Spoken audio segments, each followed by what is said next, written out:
point on that. India have a need, as per my previous point, I have been talked about the 10 Bandhan Bank. So first, it can be like to focus how we can reach more people in India.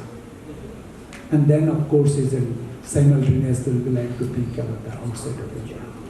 So you are not ruling out as the best part of it. Thank you. Thank you.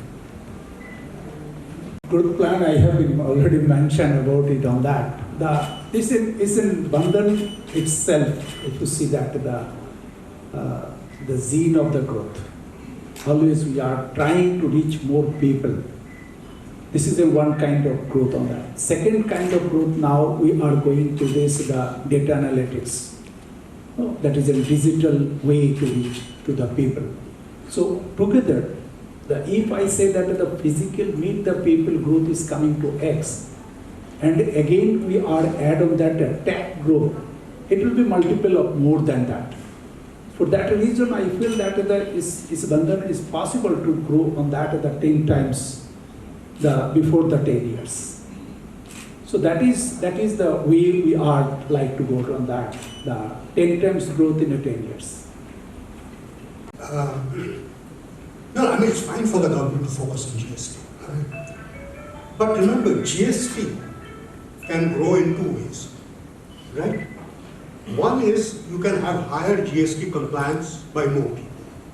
That's one way it can grow.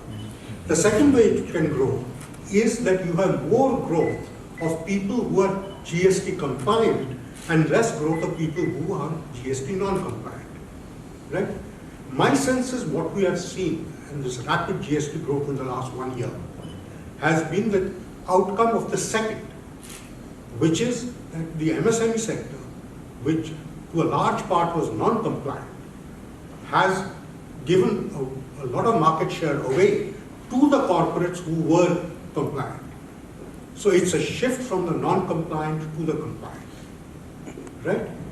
But the point is, so you have GST growth, but on the other hand, you have high unemployment. That's very well. There is a conflict as of now.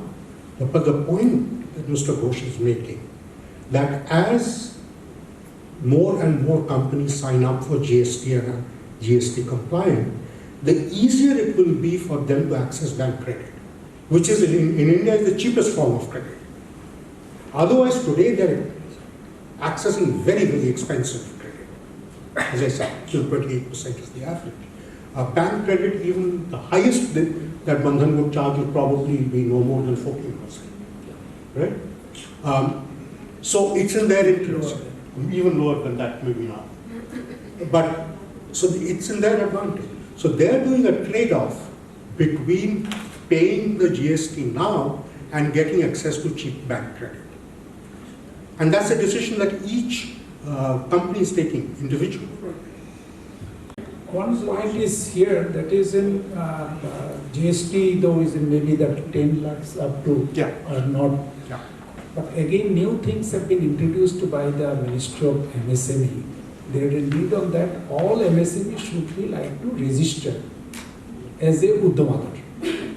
But that is a less than 10 lakhs also they are suggesting to do it. So that is a very big challenge, small ticket size of this MSME.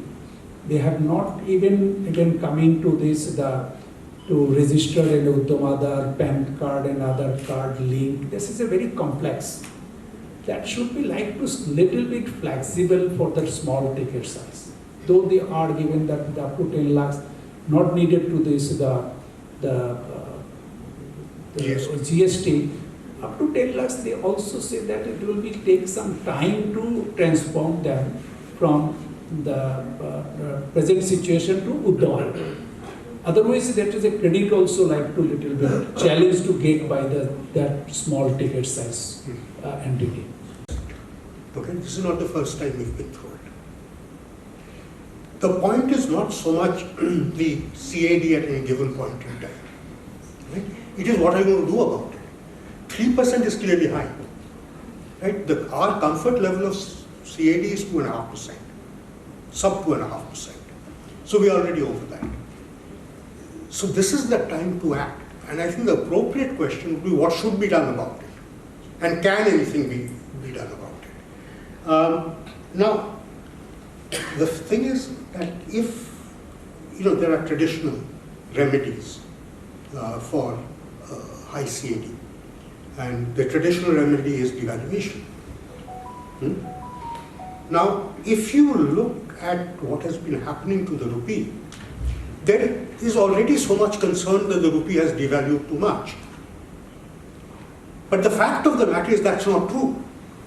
The rupee has devalued against the dollar, but then every other currency has also devalued against the dollar, and the rupee has actually appreciated against all currencies other than the dollar.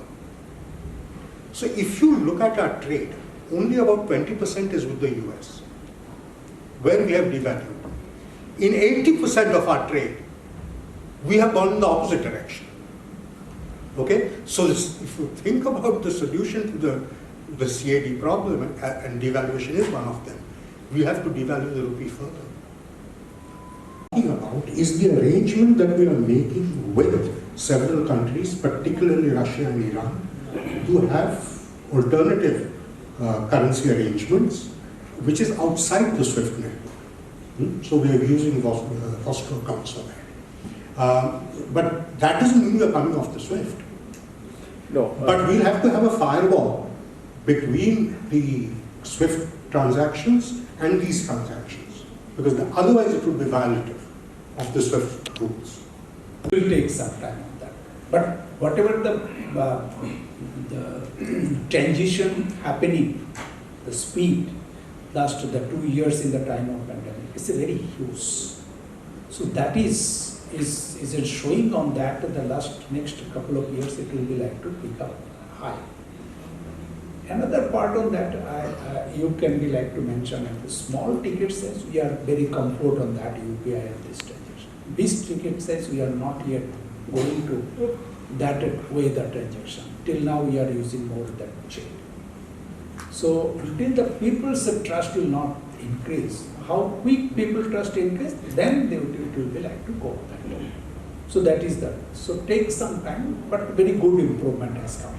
Very good. We have not expected that much. So